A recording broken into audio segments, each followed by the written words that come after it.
Kita ke informasi selanjutnya, pemirsa. Yosef, suami dari korban pembunuhan dan istri mudanya Mimin, kembali diperiksa penyidik Satreskrim Polres Subang, Jawa Barat pada Kamis sore hingga Jumat dini hari. Polisi memeriksa keduanya guna memecahkan misteri pembunuhan ibu dan anak di Kabupaten Subang, Jawa Barat. Pemanggilan kali ini merupakan pemanggilan ke-12 kali Yosef diperiksa. Pemeriksaan kali ini berlangsung selama 9 jam. Yosef yang merupakan ayah dari Amalia Mustika Ratu serta suami dari Tuti Suhartini ini secara intens terus dipanggil pihak kepolisian Satreskrim Polres Subang. Kuasa hukum dari Yosef mengatakan, kali ini kliennya dicecar 56 pertanyaan oleh pihak kepolisian, di mana 56 pertanyaan tersebut merupakan keterangan penegasan kembali dari pertanyaan pemeriksaan yang sebelumnya.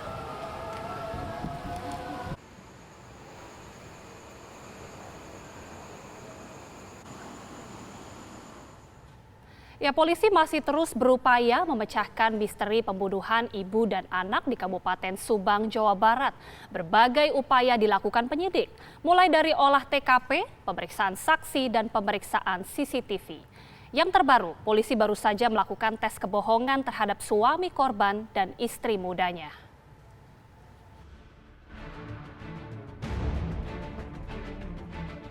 Sudah lebih dari sebulan kasus pembunuhan ibu dan anak di Subang, Jawa Barat belum juga terungkap.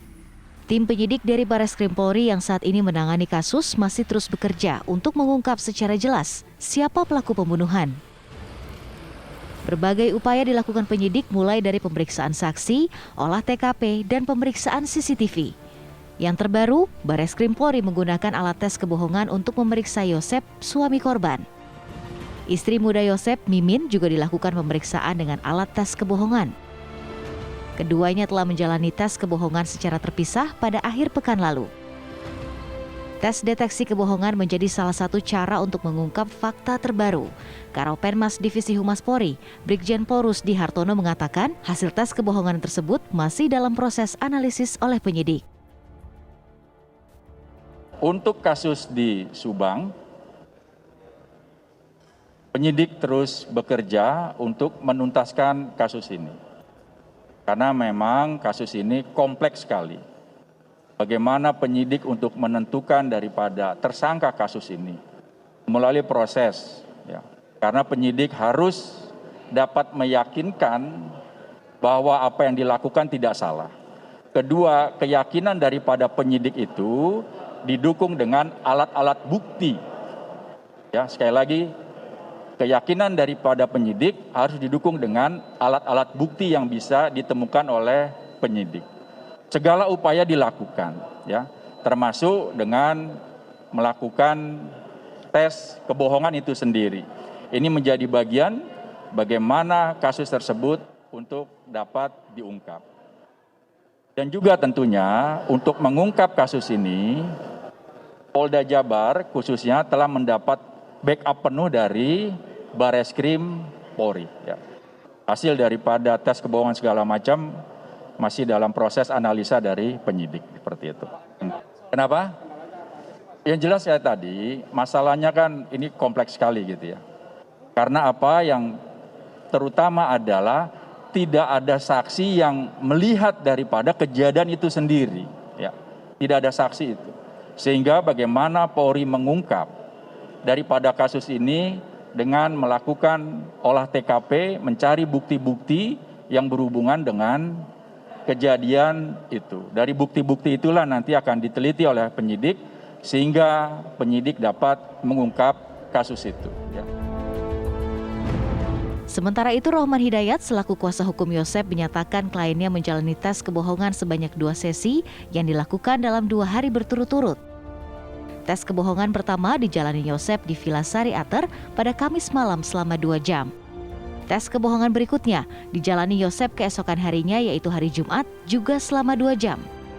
Istri muda Yosef, Mimin, turut menjalani tes kebohongan yang juga dijalaninya dalam 2 sesi. Jadi sesi pertama itu Pak Yosef hari Kamis malam, ya sampai jam 9 malam lah kurang lebih. Kemudian besoknya hari Jumat jam 1 sampai setengah 3 udah beres juga itu.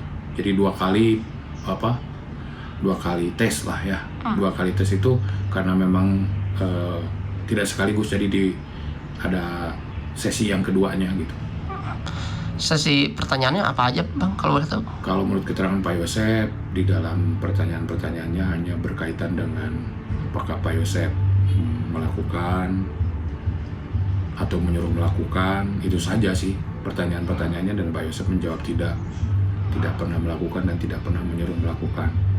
Nah, kemudian hari Sabtunya Ibu Mimin diperiksa juga perihal yang sama di tempat di Sariater, karena memang di situ panggilannya hanya untuk Ibu Mimin saja. Kasus pembunuhan yang menggegerkan warga Kabupaten Subang menjadi sorotan banyak pihak. Publik pun menunggu kabar siapakah dalang dari pembunuhan ibu dan anak yang jasadnya ditemukan di mobil mewah yang terparkir di kediamannya. Tim TV One mengabarkan.